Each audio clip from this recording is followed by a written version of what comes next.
Hello students, welcome to online class BA second year. हमने सामाजिक अनुसंधान के विभिन्न प्रकारों का अध्ययन किया।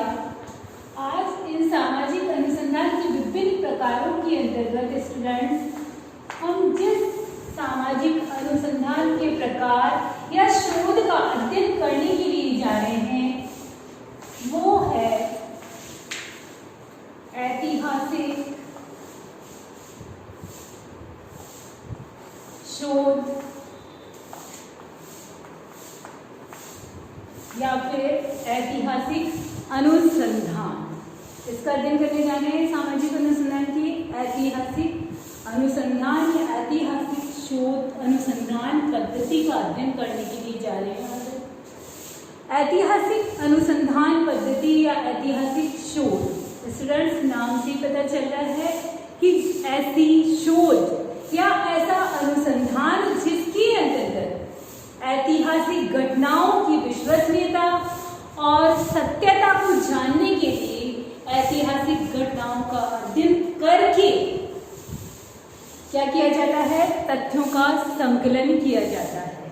ऐतिहासिक अनुसंधान पद्धति के अंतर्गत केवल क्या था का ही अध्ययन नहीं किया जाता है स्टूडेंट, बल्कि क्या था के साथ साथ क्यों और कैसे घटित हुआ इसका भी अध्ययन ऐतिहासिक अनुसंधान पद्धति के अंतर्गत किया जाता है। क्योंकि कोई भी घटना जो होती है, पहले भी मैंने आपको अनुसंधान के विभिन्न प्रकार जो बताए थे उसके अंतर्गत मैंने आपको बताया था कि कोई भी घटना जो है अचानक या एकाएक घटित नहीं होती है। उस घटना के पीछे कोई ना कोई कारण अवश्य होता है, या फिर ऐतिहासिक शोध के अंतर्गत हम ये कह सकते हैं कि ऐतिहासिक शोध या ऐतिहासिक अनुसंधान के अंतर्गत यदि कोई भी घटना घटित होती है तो उसका कोई अतीत अवश्य होता है। क्या होता है स्टूडेंट? अतीत, क्योंकि ऐतिहासिक घटनाएं जो हैं अतीत में घटित हो चुकी हैं और उन घटनाओं का, अतीत में घटी हुई घटनाओं का या फिर ऐतिहासिक घटनाओं का अध्ययन और विश्लेषण, साथ ही साथ उसकी सत्यता की जांच करने का कार्य जो जिस अनुसंधान पद्धति के द्वारा किया जाता है वो कौन सी शोध पद्धति है? ऐतिहासिक शोध पद्धति। महत्वपूर्ण समाजशास्त्री जो हैं थियोडोरसन एवं थियोडोसी।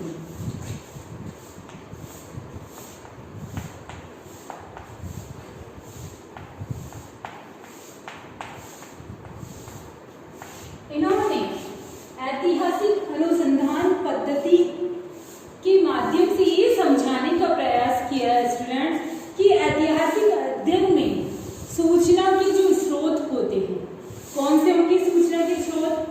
सार्वजनिक प्रलेख होंगे, कानून होंगे, प्रतिवेदन होंगे, पत्र पत्रिकाएं होंगी, जीवनियां होंगी। इन सब के माध्यम से समाचार पत्र ले लीजिए या तो आप कोई प्रलेख ले लीजिए या फिर प्रतिवेदन ले लीजिए, विभिन्न पत्र पत्रिकाएं, क्योंकि ऐतिहासिक घटनाओं के बारे में जो जानकारी है स्टूडेंट्स वो हमें इन चीजों से ही प्राप्त हो सकती है। क्योंकि वर्तमान में ऐतिहासिक घटनाओं का हम आंखों देखा या अवलोकन के द्वारा अध्ययन नहीं कर सकते, इसलिए इन सभी साधनों का प्रयोग करते हुए, यानी पत्र पत्रिकाएं, प्रलेखों इत्यादि का प्रयोग करते हुए ही ऐतिहासिक घटनाओं से संबंधित तथ्यों का संकलन किया जा सकता है।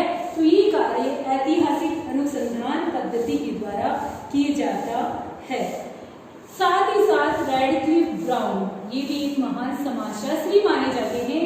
इन्होंने ऐतिहासिक अनुसंधान पद्धति का अर्थ स्पष्ट करते हुए बताया है कि ऐतिहासिक पद्धति वह विधि मानी जाती है जिसमें वर्तमान में घटित होने वाली घटनाओं की अतीत में घटित हो चुकी घटनाओं के क्रमिक विकास की जानकारी प्राप्त करना या फिर अतीत में घटित हो चुकी घटनाओं के क्रमिक विकास को जानना या फिर उससे संबंधित तथ्यों का संकलन करना ही किसके अंतर्गत आता है?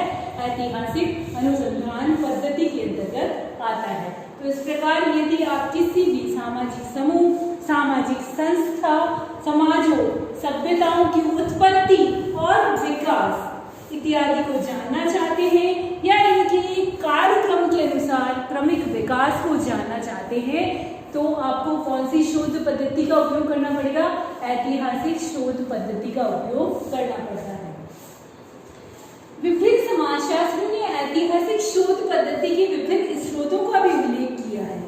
इसके अंतर्गत सबसे पहला स्रोत जो बताया है, इसके लिए ऐतिहासिक शोध पद्धति का जो पहला स्रोत बताया है स्टूडेंट्स, वो बताया है लेख पत्र अथवा ऐतिहासिक साधन।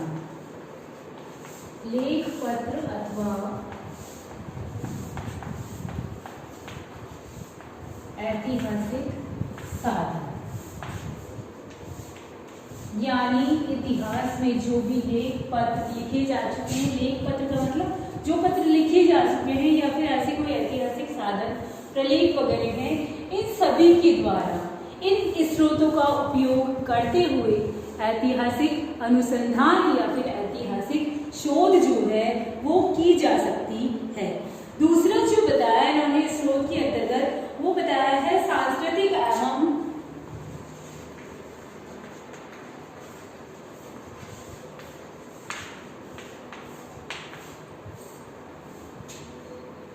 विश्लेषणात्मक इतिहास। सांस्कृतिक एवं विश्लेषणात्मक इतिहास।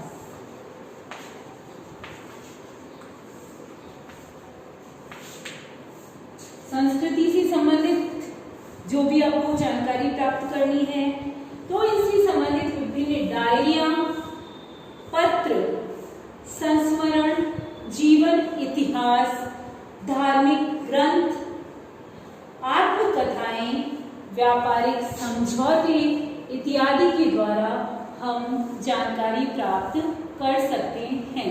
संस्मरण, आत्मकथाएं, जीवन इतिहास जो है ये लिखकर रखी जा चुकी हुई होते हैं, यानी जो अतीत में घटनाएं घटित हो चुकी है उनके बारे में यदि हमें किन्हीं स्रोतों के द्वारा यदि अनुसंधान करना है तो हम जीवन इतिहास, आत्मकथाएं, डायरिया, पत्र पत्रिकाओं इत्यादि का प्रयोग कर सकते हैं। इसके साथ साथ तीसरा स्रोत जो बताया है वो बताया है साक्ष्य एवं विवेचना।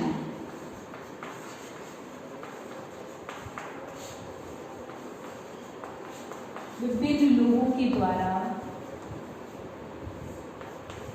जो साक्ष्य मतलब जो घटनाएं इन्होंने देखी है अतीत में, उन घटनाओं के वो साक्षी रहे हैं तो उनके अनुभवों को लिख कर रख दिया जाता है। लेकिन ये होता है कि कभी कभी वो अनुभव जो है किसी कारणवश छप नहीं पाते हैं, तो उनका अध्ययन करके या उनके अनुभवों के द्वारा जानकारी प्राप्त करके भी हम ऐतिहासिक शोध के द्वारा अध्ययन कर सकते हैं। चौथा जो बताया है स्रोत को बताया है अप्रकाशित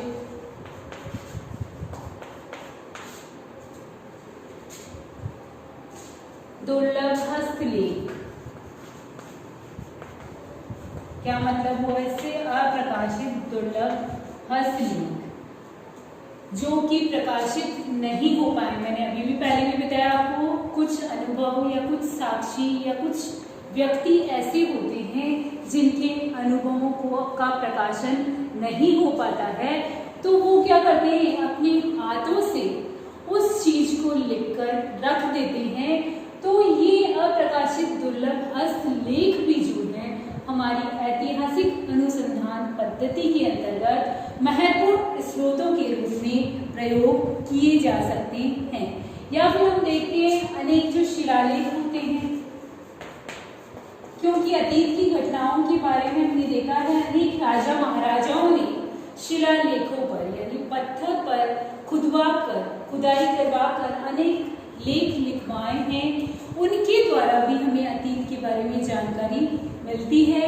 साथ ही साथ स्टूडेंट्स सरकारी प्रलेख, बहुत सारी ऐसी जानकारियां या बहुत सारे ऐसे तथ्य जो होते हैं जिनकी जानकारी जो है सरकारी जो डॉक्यूमेंट्स होते हैं, सरकारी प्रलेख जो होते हैं, उनके द्वारा भी प्राप्त कर सकते हैं। तो इस प्रकार से इन सभी स्रोतों का प्रयोग करते हुए ऐतिहासिक अनुसंधान पद्धति के द्वारा अध्ययन करना बहुत ही आसान है।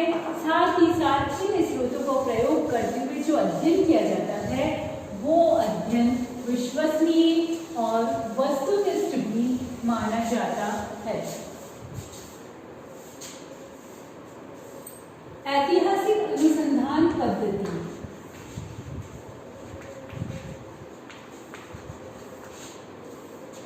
के द्वारा यदि हम अध्ययन कर रहे हैं तो ऐसा नहीं है डायरेक्ट क्या किया, गए तथ्य संकलन किया, रिपोर्ट प्रस्तुत कर, ऐसा नहीं हो सकता। क्योंकि जिस भी अनुसंधान पद्धति का प्रयोग किया जाता है, यानी कि कोई भी यदि सामाजिक अनुसंधान किया जाता है या समाज से संबंधित जो भी अनुसंधान किया जाता है, शोध किया जाता है, तो उसके अंतर्गत हमें विभिन्न चरणों का प्रयोग करते हुए अध्ययन करना होता है। पिछले वीडियो में मैंने आपको क्रियात्मक शोध के बारे में बताया था, पढ़ाया था, इसके बारे में हम अध्ययन कर चुके हैं। उसके अंतर्गत भी स्टूडेंट्स मैंने आपको बताया था कि क्रियात्मक शोध के अंतर्गत हम किन चरणों का उपयोग करेंगे, जिन चरणों का उपयोग हम सामाजिक अनुसंधान के अंतर्गत कर चुके हैं। आप वीडियो देखिएगा, सामाजिक अनुसंधान की प्रक्रिया और चरण, और सभी चरणों का प्रयोग हमने किसमें किया था, क्रियात्मक शोध के अंतर्गत किया था। उसके अंतर्गत मतलब दोबारा मैं आपको जानकारी संक्षिप्त रूप में दे चुकी हूँ, और सामाजिक अनुसंधान के चरण या प्रक्रिया में मैंने बहुत ही अच्छे तरीके से विस्तृत रूप से आपको उनकी प्रक्रिया और चरणों की जानकारी दी है। लेकिन जहाँ स्टूडेंट्स हम ऐतिहासिक अनुसंधान पद्धति का प्रयोग करते हैं या फिर ऐतिहासिक शोध पद्धति का उपयोग करते हैं या इस पद्धति के द्वारा हम तथ्यों का संकलन करते हैं, तो हमें उसके लिए अनेक चरणों या उसकी प्रक्रिया से होकर गुजरना पड़ता है। तो सबसे पहला चरण, जैसा कि सभी अनुसंधान पद्धतियों के अंतर्गत या सभी अनुसंधान के प्रकारों के अंतर्गत मैंने आपको बताया था, सबसे पहला चरण, मुख्य चरण कौन सा माना जाता है स्टूडेंट्स, समस्या या विषय का चुनाव। समस्या कह लीजिए या फिर विषय कह लीजिए, क्योंकि जब तक आपको ये पता नहीं है कि हमारे अध्ययन का विषय कौन सा है या फिर हमारे अध्ययन की समस्या कौन सी है, जब तक हम उसमें एक पग भी आगे नहीं बढ़ सकते हैं। तो सबसे पहले हमें ऐतिहासिक शोध के अंतर्गत जो चरण का उपयोग करना है वो ये है विषय का चुनाव। विषय कैसा होना चाहिए, जिसका कि बहुत अच्छे तरीके से वस्तुनिष्ठ अध्ययन किया जा सके। दूसरा जो आता है वो आता है सूचना के स्रोतों का निर्धारण।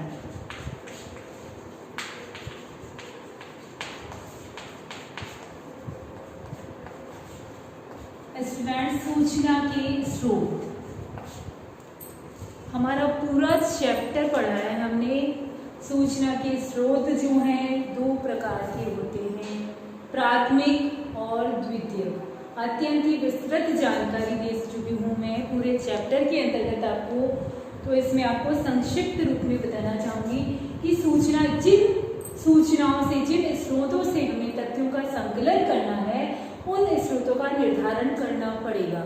ये अधिकतर ऐतिहासिक अनुसंधान पद्धति जो है इसके अंतर्गत क्या है, प्राथमिक स्रोत तो हमें उपलब्ध नहीं हो सकते हैं। प्राथमिक स्रोत कौन से होते हैं, प्राथमिक स्रोत वह होते हैं जिसके अंतर्गत अनुसंधानकर्ता स्वयं क्षेत्र में जाकर लोगों से बातचीत करके या फिर विभिन्न अनुसंधान पद्धतियों या प्राविधियों का प्रयोग करते हुए फिर अध्ययन करता है। तो प्राथमिक स्रोत का इसके अंतर्गत बहुत कम या न के बराबर प्रयोग होगा। लेकिन इसके अंतर्गत जो द्वितीयक स्रोत है, जैसे मैंने भी आपको बताया, लेख पत्र, जीवन इतिहास, आत्मकथाएं, पत्र पत्रिकाएं, सरकारी प्रलेख, ये सारे जो हैं द्वितीयक स्रोत, इन स्रोतों के द्वारा हम ऐतिहासिक अनुसंधान पद्धति के अंतर्गत अध्ययन कर सकते हैं या फिर इन स्रोतों का उपयोग करते हुए हम सकते हैं। तीसरा महत्वपूर्ण चरण जो आता है इसके अंतर्गत वो आता है तथ्य संकलन का। आपके पास विषय आ गया है, उससे संबंधित जो तथ्य एकत्रित करने हैं उनके स्रोत उपलब्ध हो गए हैं, तो अब हमारा कार्य क्या होगा, तथ्यों का संकलन। तो ये तीसरा महत्वपूर्ण चरण माना जाता है कि ऐतिहासिक शोध का हमारा जो विषय है, जो भी हमारी समस्या है, उससे संबंधित तथ्यों का संकलन जो है इस तीसरे और महत्वपूर्ण चरण के अंतर्गत किया जाता है। चौथा महत्वपूर्ण चरण जो आता है स्टूडेंट्स, वो आता है ऐतिहासिक आलोचना। कौन सा आता है चौथा महत्वपूर्ण चरण जो आता है, ऐतिहासिक आलोचना। इसमें क्या होता है, तथ्य संकलन के पश्चात यह देखना आवश्यक होता है कि संकलित सामग्री की वैधता और विश्वसनीयता, यानी हमने जिन तथ्यों का संकलन कर लिया है वो वैध या विश्वसनीय है या नहीं है, और है तो वो किस सीमा तक वैध और विश्वसनीय है। क्योंकि यदि तथ्य वास्तविक नहीं होंगे स्टूडेंट्स, यदि तथ्य हमारे वस्तुनिष्ठ नहीं होंगे या फिर यदि तथ्य हमारे वैज्ञानिक नहीं होंगे, तो हमारे जो निष्कर्ष होंगे वो निष्कर्ष भी कैसे निकल सकते हैं, दोषपूर्ण हो सकते हैं। इसीलिए यदि हमें वस्तुनिष्ठ अध्ययन करना है, वैज्ञानिक निष्कर्षों का प्रतिपादन करना है, तो हमें सबसे पहले जो है क्या करना होगा, विश्वसनीय तथ्यों का संकलन करना होगा। पांचवा महत्वपूर्ण चरण जो आता है वो आता है तथ्यों का वर्गीकरण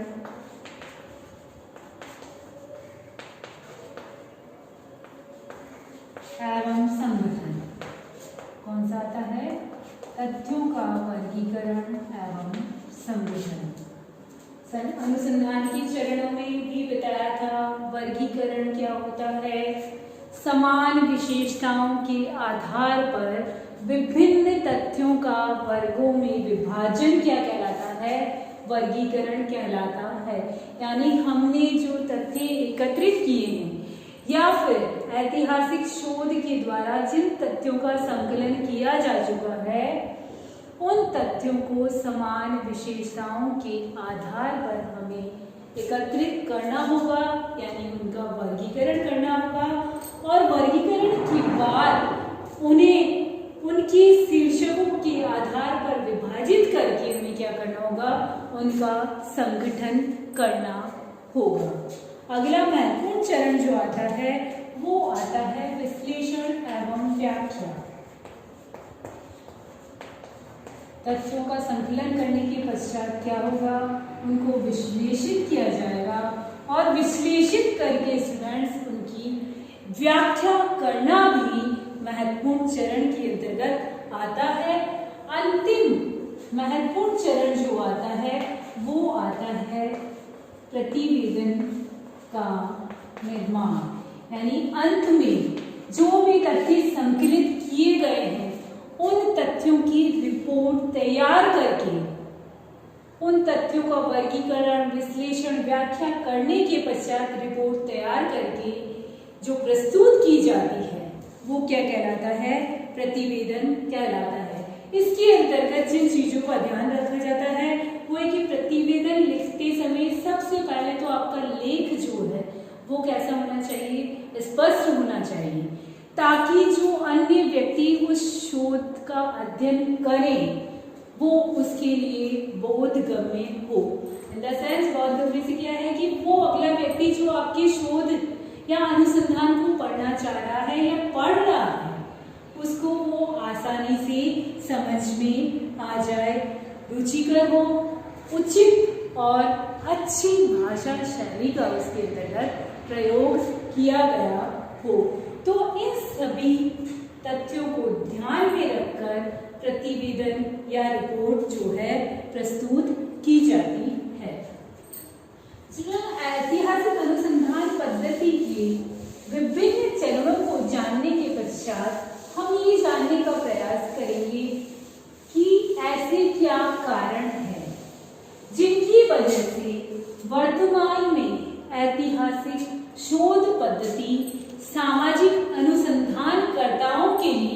महत्वपूर्ण मानी जाती है कि क्यों ये पद्धति या ऐतिहासिक शोध पद्धति महत्वपूर्ण है। तो सबसे पहला महत्व जो इसके अंतर्गत आता है वो आता है विशेष घटनाओं का अध्ययन। किसका अध्ययन? विशेष घटनाओं का अध्ययन। ऐतिहासिक घटनाएं विशेष ही हो सकती है स्टूडेंट्स, सामान्य नहीं हो सकती, क्योंकि अतीत में जो घटित हो चुका है वो कुछ विशेष रूप में ही था। तो इस पद्धति के अंतर्गत क्या होता है, अतीत में जो भी घटनाएं घटित हो चुकी है उनकी उत्पत्ति, उनका विकास और उनको जन्म देने वाली जो भी परिस्थितियां रही है उन सभी परिस्थितियों की जानकारी प्राप्त करना किस पद्धति का कार्य है? ऐतिहासिक शोध पद्धति का कार्य है। तो ये पद्धति क्या करती है, उन अतीत में घटित घटनाओं का अध्ययन करके हमें क्या करती है, वर्तमान के बारे में जानकारी प्रदान करती है। यानी हम अतीत के आधार पर क्या कर सकते हैं, वर्तमान को समझ सकते हैं। दूसरा महत्व जो आता है वो आता है अतीत के प्रभाव का मूल्यांकन।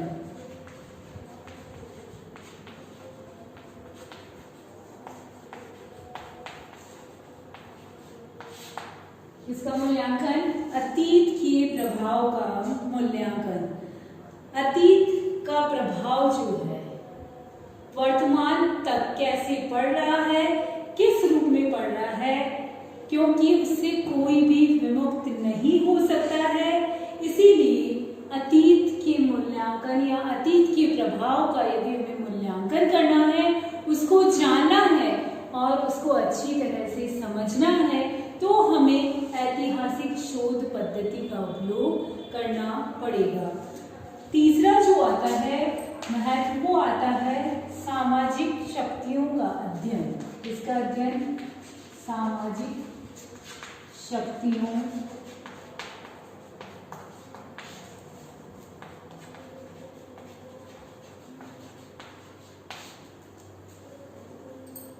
इसके अंतर्गत यानी सामाजिक अनुसंधान पद्धति का तीसरा महत्व जो है वो ये है सामाजिक शक्तियों का अध्ययन।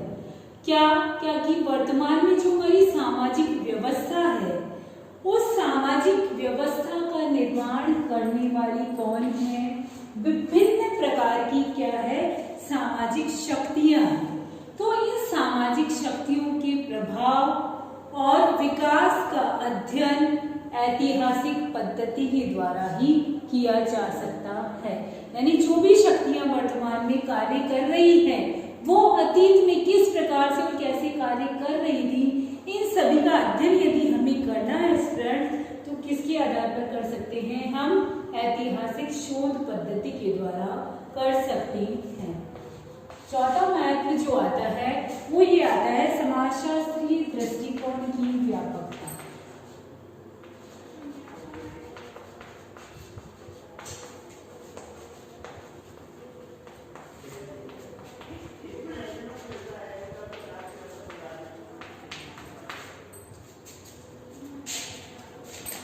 ऐतिहासिक शोध पद्धति का जो अंतिम महत्व है कि ये हमारा जो समाजशास्त्रीय दृष्टिकोण है उसको व्यापक बनाने में, यानी व्यापक कैसे कि जो अतीत में घटनाएं घटित हो चुकी है अतीत के आधार पर वर्तमान का अध्ययन करना। तो इससे हमें क्या होता है, जो हमारा समाजशास्त्रीय दृष्टिकोण है वो विस्तृत होता जाता है कि अतीत के साथ साथ हम किसका अध्ययन कर रहे हैं, वर्तमान का भी अध्ययन कर रहे हैं। अंतिम महत्व जो आता है वो ये आता है सामाजिक सांस्कृतिक परिवर्तनों का अध्ययन। कौन सा आता है, सामाजिक सांस्कृतिक परिवर्तनों का अध्ययन। यानी हमारे समाज में या हमारी संस्कृति में जो भी मूल्य, प्रतिमान, रीति रिवाज, प्रथाएं, परंपराएं जो भी पाई जाती थी, किस रूप में वो पहले थी और धीरे धीरे उनमें परिवर्तन होते हुए वो वर्तमान तक किस स्तर तक पहुंच चुकी है, इन सभी का अध्ययन करने के लिए हमें जिस महत्वपूर्ण अनुसंधान पद्धति का प्रयोग करना होगा स्टूडेंट्स, वो कौन सी है? ऐतिहासिक अनुसंधान पद्धति। हालांकि इस अनुसंधान पद्धति के द्वारा हमने देखा कि बहुत ही महत्वपूर्ण अध्ययन सामाजिक सांस्कृतिक परिवर्तनों का अध्ययन भी किया जाता है, लेकिन साथ ही साथ इस पद्धति में कुछ कमियां भी पाई जाती हैं, जिसको कि कुछ जो समाजशास्त्री हैं जैसे रैडक्लिफ ब्राउन और मैलिनोवस्की जो हैं वो इसकी आलोचना करते हैं या इसमें